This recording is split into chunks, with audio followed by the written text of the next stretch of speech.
Pregătim de repriza a doua dintre U11 și U12. 2011 în echipament alb, 2012 în echipament roșu. S-a fluierat acum startul reprizei a doua. Aici e și soarele. Să vedem atacul acum. Bote și Justin Stan erau acolo. A degajat portarul, să vedem roșii în posesie a Babei, întoarce la Răchitean, Răchiteanu scoate în centru la Diuță, cred că acolo nu ține de minge și să vedem Tivodar schimbă partea pentru Bajureanu. Bajureanu așteaptă mingea și nu ajunge la el.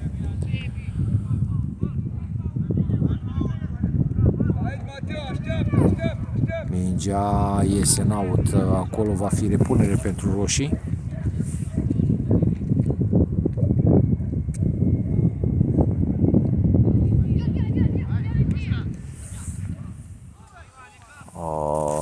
În continuare în out, respinge și Bajureanu. Să vedem echipa în repriza a doua. Acum Morărița trece de jucător direct, întâmpinat de Răchitean, rămâne Morărița, Fânaru acolo se încurcă cu Morărița. Morărița a ținut de minge, a intrat în Dodo acolo.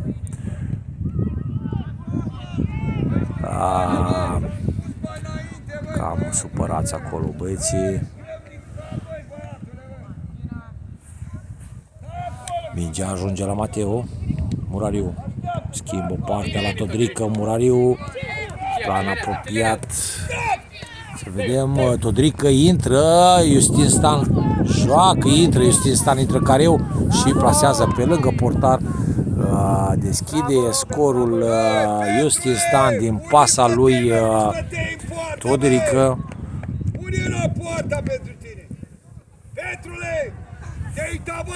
La limita offside-ului mi s-a părut acolo pasa, dar arbitrul a lăsat fanul jos. Repun roșii de la centru.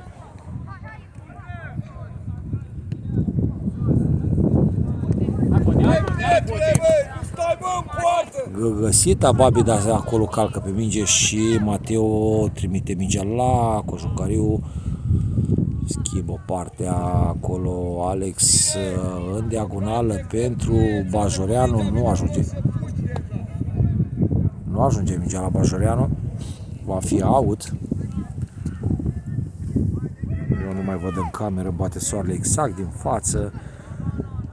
Gheucă, Cojucariu, Tivodar, Bajoreanu. Construiesc albii, Bote acolo și cu Fânaru. Fânaru la centrul terenului, Fânaru joacă cu Morărița, Morărița îl găsește pe Fânaru, Fânaru prelungește pentru Bote, să vedem. În bară trage botezatul, totuși înscrie, dar foarte bine acolo. Au mers pe contraatac. Morărița, Fânaru și pasa, ultima pasa lui Dodo pentru Bote. Bote trage pe lângă portar și în bară, dar tot el la recuperare acolo înscrie. Cei de la 2011 au rămas pe loc, au crezut că înscrie direct. Mingea a lovit bara și Bote s-a dus și a șutat a doua oară. Au repus din nou de la centru. Nu-i nimic, bravo. Lucky, ok. Vă ceriți afară sau ce faci? Repun roșii de la margine. Hai, atu, bursucle. Bravo. Murariu respinge din nou mingea în out. Robert, te în spate.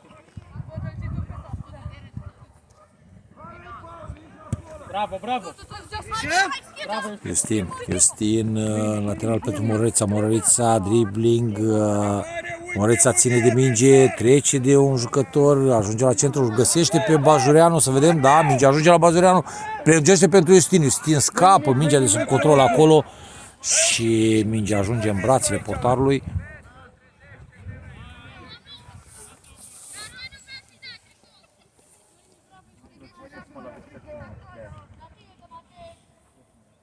Degajează portarul înalt, Todric respinge până la Babei. Să vedem acum încercare de atac a roșilor. Mingea ajunge tot la centru, Fânaru, Bajureanu, Tivodar. Pierde Tivodar acolo și nu trece numărul 7 de la roșu, nu trece de Gheu, că mingea iese în out.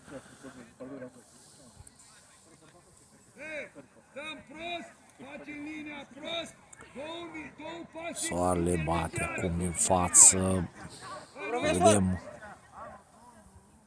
Domn profesor, sunteți 10, mai trebuie unul în teren. Bine acum, că nu l-am trimis voi. Azi că nu-i moare nimeni. Gata, au intrat acum, uite. N-am dat unul afară sau chemi unul la vestiar. Urcă, Robert! Urcă, Robert! Bote, ține de minge. Uite, mergea cu Toderică. Acum o diagonală pentru Fânaru. O minge lungă ajunge acolo Dodo la minge. Să vedem continuarea la marginea careului. Dodo, dribbling, joacă bine cu Bajureanu centrare în careu și Ce joci, mai tu? cred că offside. Bajureanu a intrat în văluire acolo și a rămas în offside.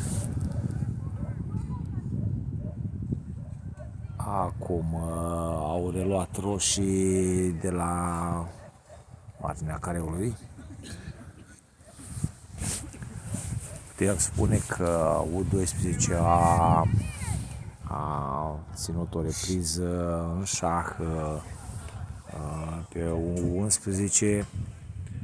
În a doua repriză au înscris totuși albii. Băi, Tudor, tu ești mut? Băi, da!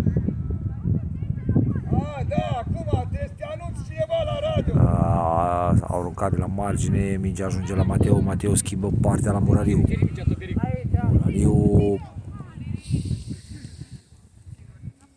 Murărița. Murărița o pasă în adâncime, încercat acolo, nu a reușit. Recuperează roșii, să vedem la marginea careului. Acolo e Mateo. Mateo nu este depășit de Roman. A încercat Roman.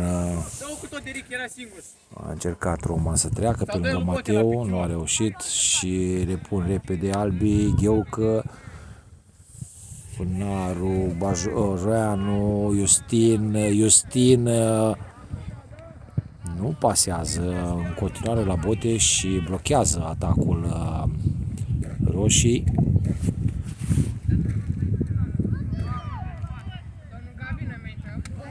Și să vedem acum Babi de la U12 la marginea careului, singur acolo intervine și Fânaru, Bajureanu și liniștesc jocul. Gheuc acum scoate la Murărița. Murărița se întoarce cu fața la poarta adversă, ține de minge, joacă în centru la Justin Stan.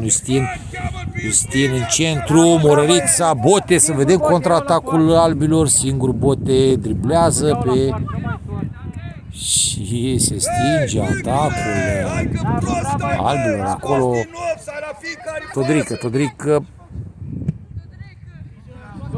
blocat, Todrică, Justin și Murariu acum în spate pentru Mateo. O diagonală, acolo e Bajoreanu la colțul careului, dar cu out, offside, vreau să zic. Repună roșii, o lovitură liberă indirectă.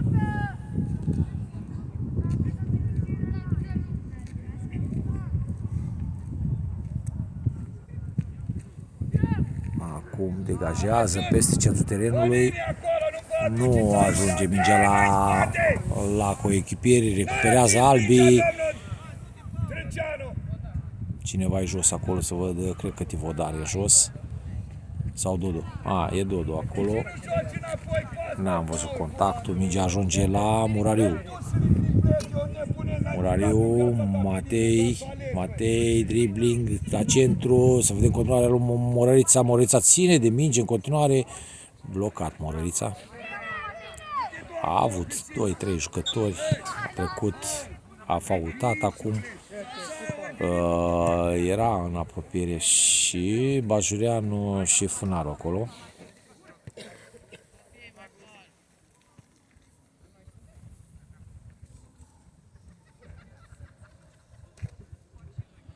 Organizare 0 acolo la fundaș și central. A faultat Morărița, lovitură liberă pentru roșii. S-au mutat toți în terenul albilor, să vedem, respinge Tivodar.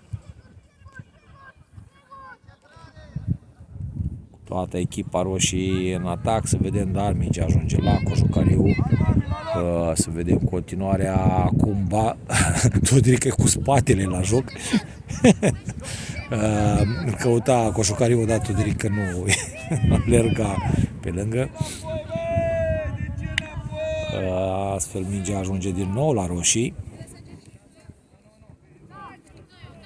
Blochează acolo Justin, Fânaru îl angajează pe Justin din nou, Justin ține de minge, intră în centru și șutează pe lângă portar și înscrie Justin. Din recuperarea lui Justin, Fânaru și iar Justin, cei doi au jucat 1-2 acolo și au surprins pe contraatac pe roșii. Aș putea totuși să zic că golurile au plecat toate din gheata lui Fânaru. A făcut 2 asisturi Fânaru.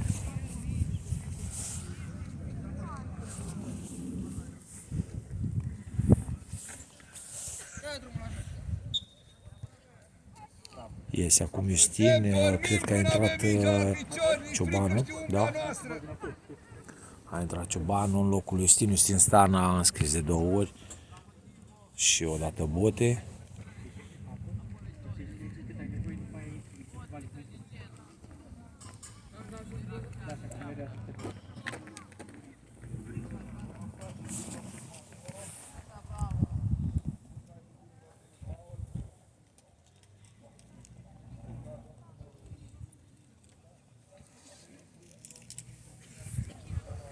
Mingea undeva în plan îndepărtat, repunde la marginea roșii.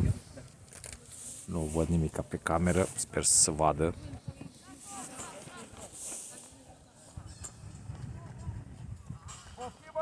Mingea iese în au de poartă, repune Cojucariu, repede până la Murariu. Murariu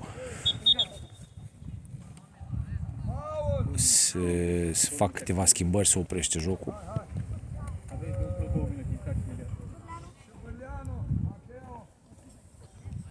Să vedem dacă mai intra cineva la albi. Ciobanu în atac în locul lui Stinstan. Bote a rămas, Fânaru a rămas și Morărița undeva în spate. Îl văd pe Tivodar, da, Todrică și Bajureanu. Ok, în linia de fund Murariu, Mateo și cu Gheucă. Acum Cojucariu îl caută pe Bajureanu, îl găsește, dar îl întinde o lăcuțică. Gheucă, Bajureanu, Fânaru. Fânaru joacă pentru Bote acolo. Bote sau Bajureanu? Nu, Bajureanu. 1-2 între Bote și Bajureanu. Bajureanu acum pentru Ciobanu. Ciobanu vine din spate, dar foarte bine Drânceanu acolo. Viteză bună pentru Drânceanu. Luptă cu Ciobanu. Ciobanu faultează, îl împinge și obține un galben. Hei, Justin! Nu mă orientez spre mingi, mă nebunești! Surprinzător Drânceanu, cred.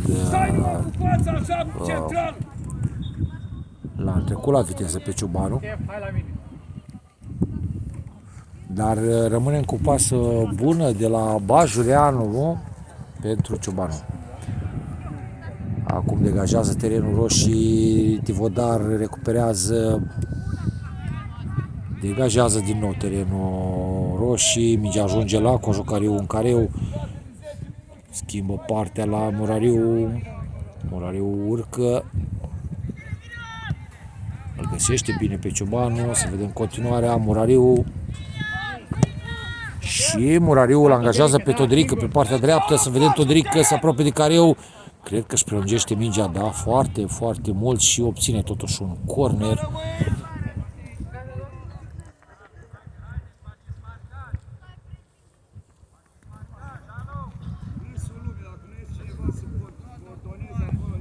La colțul terenului Bote.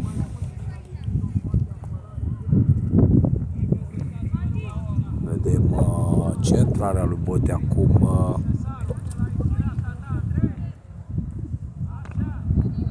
Înaltă și acolo respinge Răchiteanu. Murărit, nu. Gheocă a încercat un șut, mingea i-a venit prea sus, a încercat să o așeze acolo, n-a reușit, au degajat terenul roșii. Centrarea bună acolo, a respins cu capul Răchiteanu. Intră Flușcă, locul lui Mateo. Intră în centru Gheucă, în centrul apărării. Acum Murărița joacă cu Murariu. Blocat Murariu. Diuță. Mingea ajunge la Flușcă. Dodo așează mingea în spate lui Murariu. Iar Dodo joacă 1-2 cu Bote, cu fața la poartă, l-are pe... A încercat Bote, cred că pentru Murărița, să joace cu Murărița, dar nu s-au înțeles ce de acolo. Murărița sau Ciobanu, dar era Murărița aproape.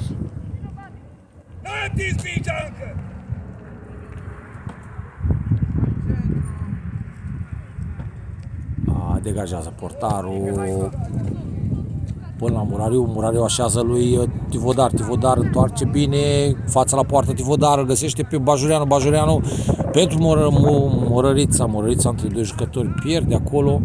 Ciobanu ajunge din greșeală la minge, sau mingea ajunge din greșeală dintr-un jucător advers, degajează până la urmă roșii în aut și va repune la margine Ștefan sau Bajureanu, vedem imediat. Se pregătește să intre Dumitru și cu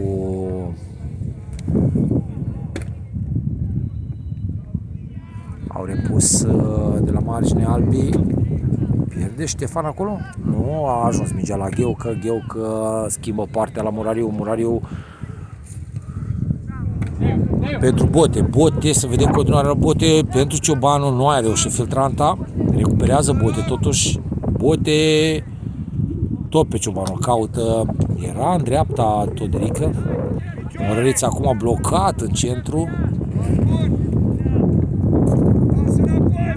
Și să vedem atacul roșilor.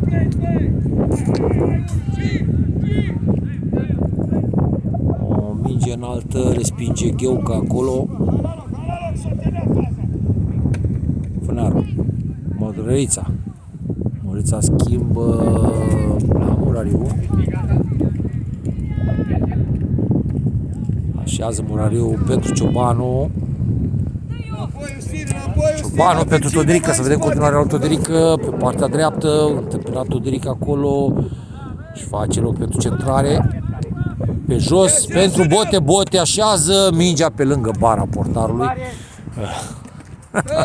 Așeza mingea pe lângă bară. Ratare, putem spune, a lui Bote din centrul careului, cam de la 11 metri, nu a încadrat mingea pe poartă. Iese Bote acum și intră Ionescu.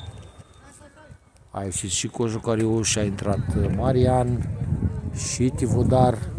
Deci Bote, Tivodar și cu Cojucariu intră Marian, Ionescu și cu Justin Stan.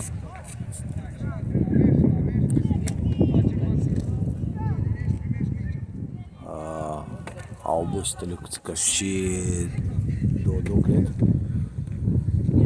Acum Murariu greșește pasa, să vedem contraatacul roșilor. Îl ajută pe Murariu Gheucă. Cred că Diuț acolo nu a știut ce să facă cu mingea. Justin în spate, trece de doi jucători. Justin joacă Ciobanu cu Todrică, foarte bine aleargă Todrică. Foarte bine, putem spune și Răchiteanu îl blochează pe Todrică și faultează Todrică. Da, Răchiteanu foarte bine, a venit la dublaj și Repezi la fiecare minge, dă un a obținut faultul. Pianț, cred. Da, să zicem că ne-am văzut bine. Prelungește mingea Todrică până la Murariu. Murariu dă autul.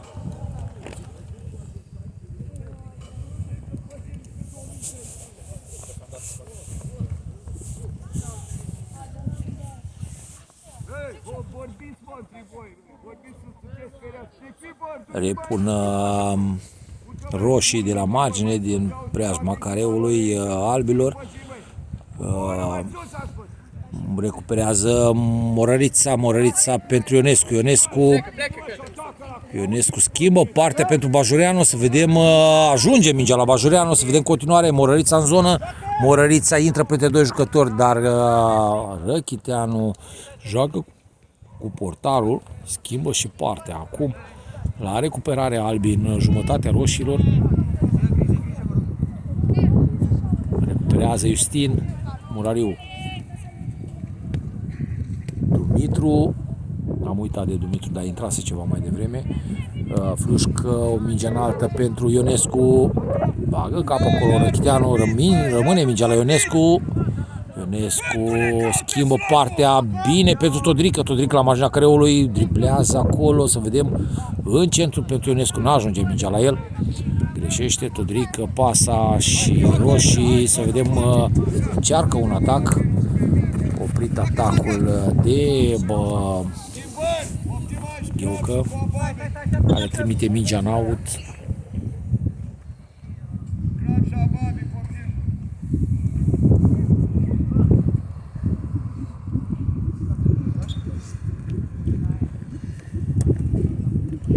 Justin recuperează în centru pentru Ionescu. Ionescu nu ține de minge, ajunge mingea la Justin. Se invită Ionescu acolo și cu Ciobanu, niciunul nu s-au dus la minge, dar nici roșii nu țin de minge prea mult. Murariu intră în centru, Murariu, acum o să vedem pasa lui Justin pentru Bajureanu, pasă lungă, diagonală, să vedem continuare Bajureanu, trece de jucători direct, intră care o Bajureanu, Murariu, șut la poartă, din nou Murariu, Ciobanu. Murariu, Justin. Mingea a ajuns de 2 ori la Murariu în centru careului acolo, blocat. Acum și Todrică încearcă să-și facă loc, intră în centru pentru Dumitru, pasa s-a vrut, dar offside. Onofraș, la tine e pericol, orice fundaș stâng ai mort, bă, din cauza ta, nu vrei să ajuți nimic ca tu, bă. Stai și admir pe toți aici.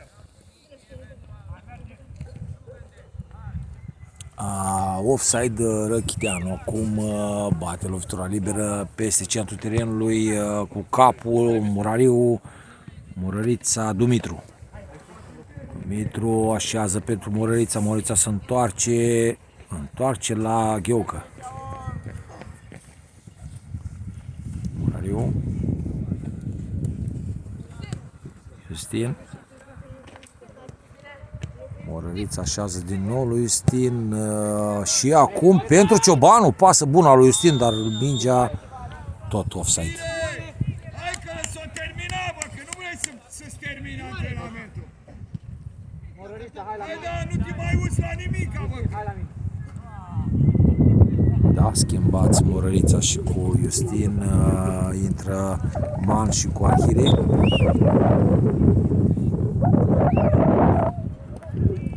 Răchiteanu. Sau stăm țapere aici,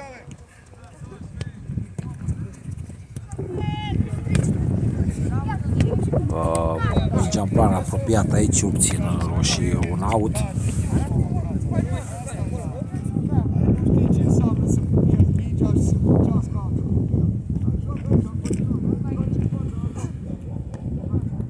A ieșit roșu.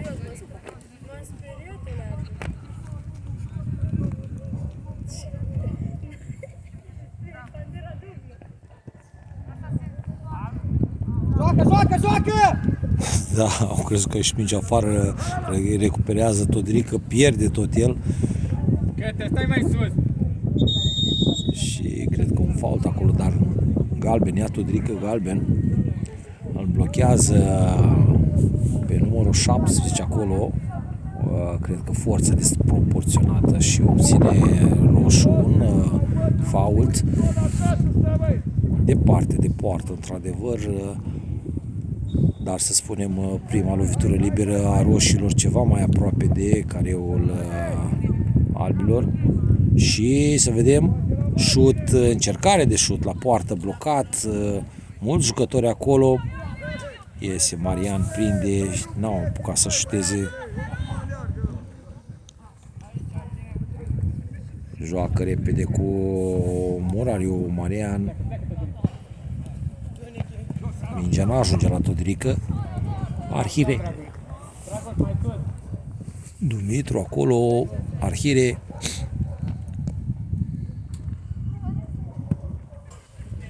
Mingea ajunge la Ciobanu.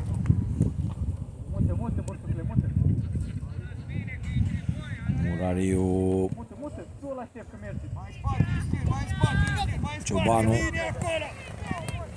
Și să vedem continuarea lui Ciobanu. Ciobanu ține de minge. Să vedem centrare. Intră care Ciobanu. Și să vedem acolo. Respinge în prima fază. Portar vine din spate Arhire. Șut peste poartă. Din careu. Arhire intrase în careu 1,2 m. A înălțat mingea prea mult. Spune o fază creată de Ciobanu pe partea dreaptă, a șutat cred că la poartă, că a respins portarul în față. Arhire din spate a venit și a șutat peste bară. Rămân albii în atac, au out de pe partea opusă a terenului, Bajurean acolo.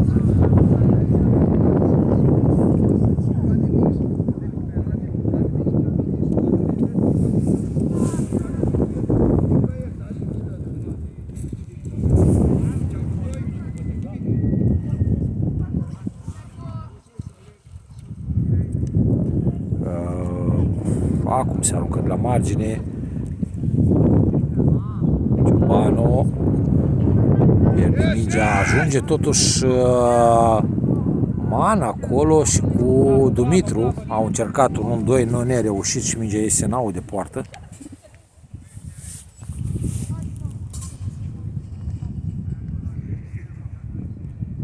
Ce facem la fund acolo, domnul Justin?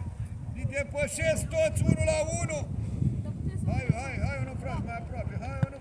Dumitru recuperează bine, joacă cu Arhire. Dumitru încearcă pentru Ionescu.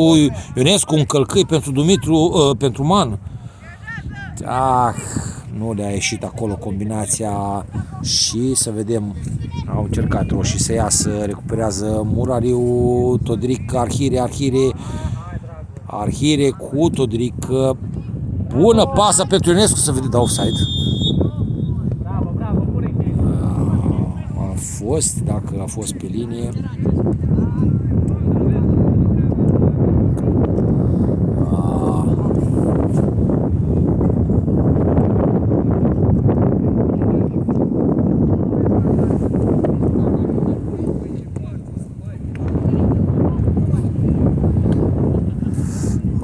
Murariu la centru, Dumitru și cu Gheucă.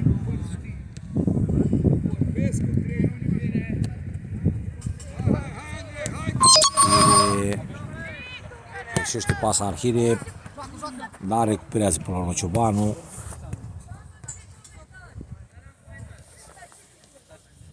luați adversarul, băi! Ei, iar stă adversarul singur!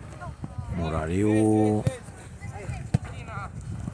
Minge aici, plan apropiat, Dumitru, Todrică, Ionescu, să vedem continuarea lui Valentin, scoate, schimbă partea pentru Man blocat acolo, s-a culcat bine jucătorul în roșu în fața lui Man și nu a putut continua Man faza. Dumitru, Bajureanu pasă, da, Bajureanu surprins în offside, pasa lui Dumitru pentru Bajureanu printre jucători îl surprinde în offside pe Bajureanu. Multe offside-uri acolo, pe aproape de linia de 16 metri. Cam multe offside-uri. Și să vedem în adâncime acum o minge recuperată de Murariu, care va juca cu Marian acolo în poartă. Schimbă partea Marian la Ștefan Gheucă în centrul apărării. Gheucă urcă Man, întâmpinat Man, să vedem, joacă cu Bajureanu, lipit de linie, și să vedem continuarea lui Ionescu. Nu, Ciobanu. Ba nu, Ionescu. Da. Alerga așa de bine că nu am rămas surprins. Crezi că e Ciobanu. Ciobanu era mai încoace. Aruncă repede Ionescu, Bajureanu acolo blocat, degajează terenul roșii până la Murariu. Murariu se întoarce cu fața la poartă, urcă Murariu, să vedem, pasă pentru Arhire, șut. Știți cum e, pasa nu a fost pentru cine a vrut, pentru cine s-a nimerit. A ajuns mingea la Ciobanu, care înscrie din careu, din urcarea lui Murariu. A încercat Murariu să joace cu Arhire, pasa a fost blocată de un jucător în roșu de la U12, respinsă până la Ciobanu, care plasează mingea și înscrie, dar reținem urcarea lui Murariu. Au repus roșii, recuperează Bajureanu. Bajureanu îl are aproape pe Man, joacă cu Dumitru, mingea la picior, pasă bună era dacă ajungea la Ciobanu, n-a ajuns mingea la Ciobanu. Repune repede la margine Bajureanu până la Ștefan, Dumitru în lateral la Murariu, urcă Murariu, să vedem, joacă cu Dumitru în 1-2 acolo, s-au înghesuit mult, au aglomerat centrul careului roșii, ajunge mingea la Bajureanu, dribbling, are doi jucători, nu cred că trece. N-a trecut, dar mingea tot la el a rămas. Ce blocaj face acolo numărul 16, cred că.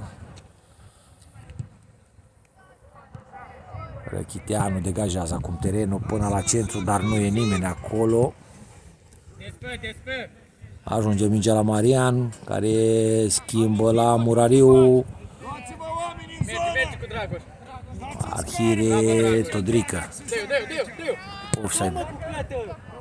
Oricât era în offside acolo. A întârziat Todrică, nu i-a mai dat. Murariu.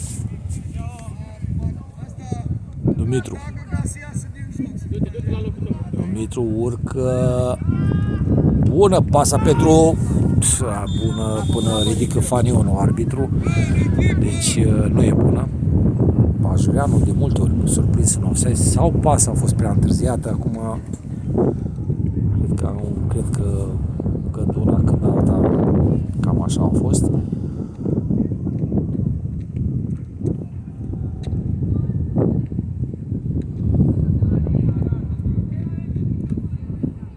Drăceanu recuperează, tot el pierde, să vedem continuarea lui Man intră în careu, Man nu trece de Răchiteanu, cred că a fost și contact acolo, Man rămâne jos. Man rămâne jos la poarta adversă, în afara terenului a ieșit Man. Contactul cu Răchiteanu a fost un pic recepționat. Ciobanu, Todrică.